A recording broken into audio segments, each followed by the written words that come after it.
Fatimah Az-Zahra adalah putri keempat Rasulullah SAW dan Sayyidah Khadijah. Ia dilahirkan kurang lebih 5 tahun sebelum Rasulullah SAW diberikan wahyu. Fatimah lahir bersamaan dengan peristiwa besar, yaitu saat Rasulullah SAW dijadikan penengah konflik. Siapa yang pantas menjadi peletak batu Hajar Aswad setelah Ka'bah direnovasi? Kelahiran Fatimah sangat disambut gembira oleh Rasulullah SAW. Fatimah adalah putri yang mirip sekali dengan ayahnya. Ia tumbuh dewasa layaknya putri-putri lain di kabilah itu. Saat umur 5 tahun, ia melihat ayahnya diberi wahyu dan tugas yang berat oleh Allah Subhanahu wa Ta'ala.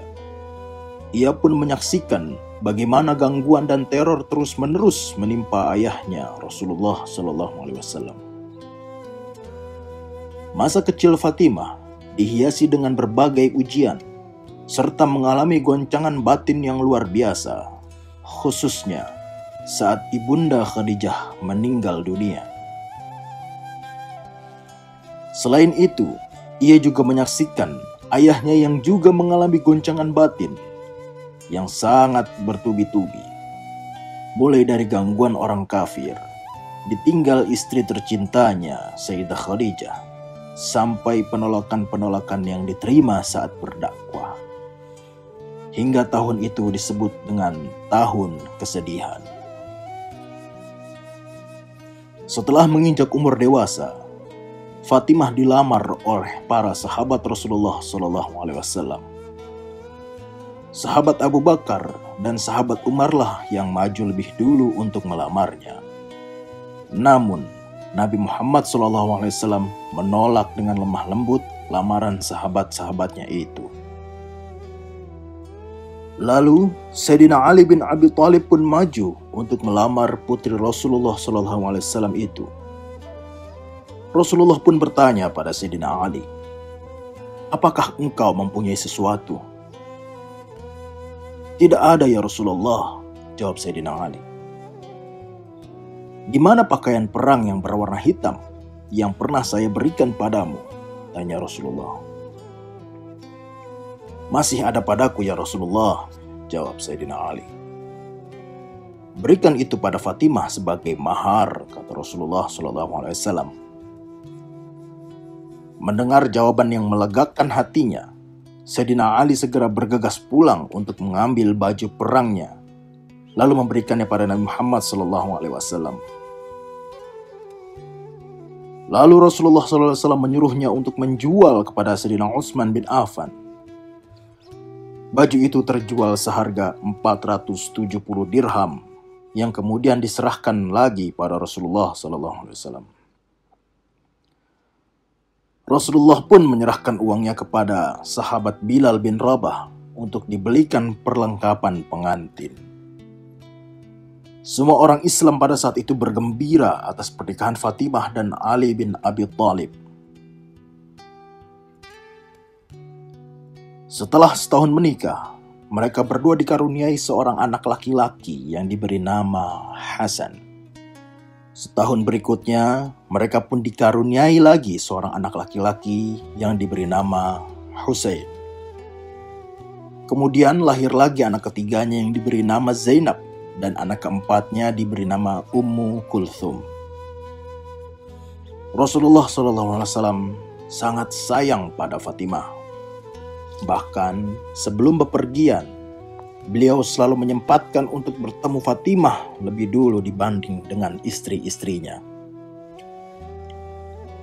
Sayyidah Aisyah berkata, "Aku tidak melihat seseorang yang perkataannya dan pembicaraannya menyerupai Rasulullah SAW selain Fatimah. Jika ia datang mengunjungi Rasulullah, Rasulullah berdiri lalu menciumnya dan menyambut hangat. Begitu juga sebaliknya yang diperbuat Fatimah bila Rasulullah SAW datang mengunjunginya.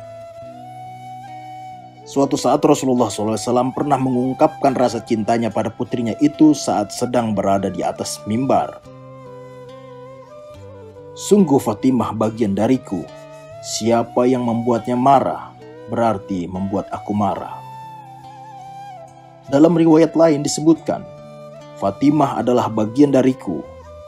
Aku merasa terganggu bila ia diganggu, dan aku merasa sakit jika ia disakiti. Setelah Rasulullah SAW melaksanakan haji wada, Rasulullah melihat anaknya Fatimah.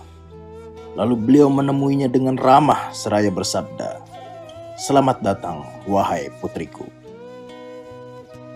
Rasulullah menyuruh Fatimah duduk di samping kanannya, lalu membisikkan sesuatu hingga Fatimah menangis dengan tangisan yang keras karena bisikan itu teramat sedih. Lalu Rasulullah SAW membisikkannya lagi, dan seketika Fatimah tersenyum. Mengetahui hal aneh itu, Sayyidah Aisyah bertanya pada Fatimah. Tapi Fatimah menjawab, "Saya tak ingin membuka rahasia." Selepas wafatnya Rasulullah SAW, Sayyidah Aisyah bertanya lagi pada Fatimah tentang bisikan yang membuatnya menangis, lalu tiba-tiba tersenyum. Fatimah pun menceritakan hal tersebut pada Sayyidah Aisyah. Adapun yang beliau bisikan pada saya pertama kali adalah, beliau memberitahu bahwa sesungguhnya Jibril telah membacakan Al-Quran dengan hafalan kepada beliau setiap setahun sekali. Sekarang dia membacakannya setahun 2 kali. Lalu beliau berkata, "Sungguh saya melihat ajalku telah dekat. Maka bertakwalah dan bersabarlah. Sebaik-baiknya pendahulu untukmu adalah aku." Maka aku pun menangis. Itulah yang kau lihat saat aku bersedih. Saat beliau membisikkan kedua kali, beliau berkata, "Wahai Fatimah, apakah engkau tidak suka menjadi penghulu wanita-wanita penghuni surga? Dan engkau adalah orang pertama dari keluargaku yang akan menyusulku." Kemudian saya pun senyum dan tertawa. Itulah yang dibisikkan Rasulullah SAW pada Fatimah. 6 bulan berlalu sejak wafatnya Rasulullah SAW, Fatimah jatuh sakit. Namun ia merasa sangat gembira dengan sakit yang dideritanya. Bila mana ia teringat kabar yang sangat menggembirakan saat diberitahu ayahnya. Dan Allah menepati janjinya. Tak lama kemudian Fatimah meninggal dunia. Ia meninggal pada malam Selasa, tanggal 13 Ramadan, tahun 11 Hijriah, dalam usia 27 tahun. Demikianlah sepenggal kisah yang sangat menyentuh. Cinta antara ayah dan anak perempuannya. Wallahu a'lam bishawab.